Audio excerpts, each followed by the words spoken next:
8 ways for you to make time for sex after kids.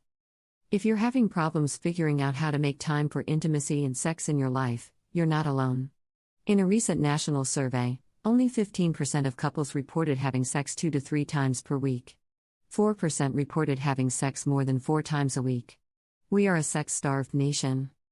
There are lots of reasons couples might not be having as much sex as they wish. Between our work and home lives, everyone is trying to cram more activity into less time. And forget about it if you're also a parent, the demands of caring for children can overwhelm any scheduling, leaving us physically and emotionally exhausted. It's easy to understand how what was once a passionate, sexual relationship can quickly morph into a good night cuddle, on a good night. Working on our sex life is no different than keeping ourselves in good physical shape. When we stop exercising and eating well, our body starts to fall apart. Our exercise routine becomes an uncomfortable memory, and it can be painful, awkward, and embarrassing to get back into the gym. It's the same with sex. Once we get out of the routine of having sex on a regular basis, it's increasingly hard to get back into it. Even with a partner of many years, it may feel awkward, uncomfortable, and not pleasurable. Here are some easy tips to rev up your sex life. 1. Put it on the calendar. No, really. Just like you make plans with your partner to go to the movies and dinner, you need to schedule a weekly date to make time for intimacy and sex. Not only does this make it a priority in your life, but it also gives you an opportunity to plan the date. 2. Build up excitement and start foreplay long before the date actually happens. This can consist of sexy texts or emails that leave a little to the imagination. 3. Create the mood and set the scene. Choose a theme for the date, dress accordingly, and embellish the space.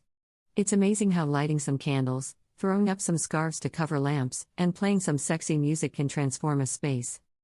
4. Find a sensual way to relax together. Take a bath or shower together in candlelight. Water is very grounding, purifying, and helps us release stress and emotions.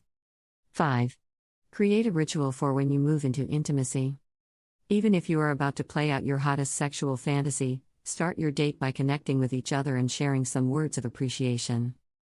One of my favorite rituals is for each partner to have 3 minutes to say what I love about you is.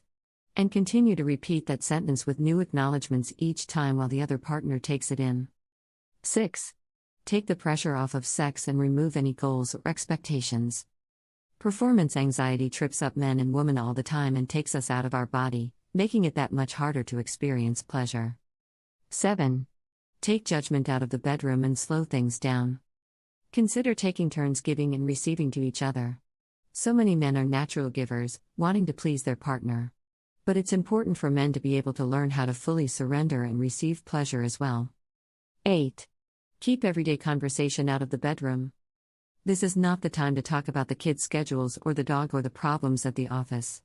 They will all still be there when your date is over. It is never too late to make time for intimacy and sex in your life. So if you feel you are out of shape, there is one easy thing you can do: get back to the gym and start exercising.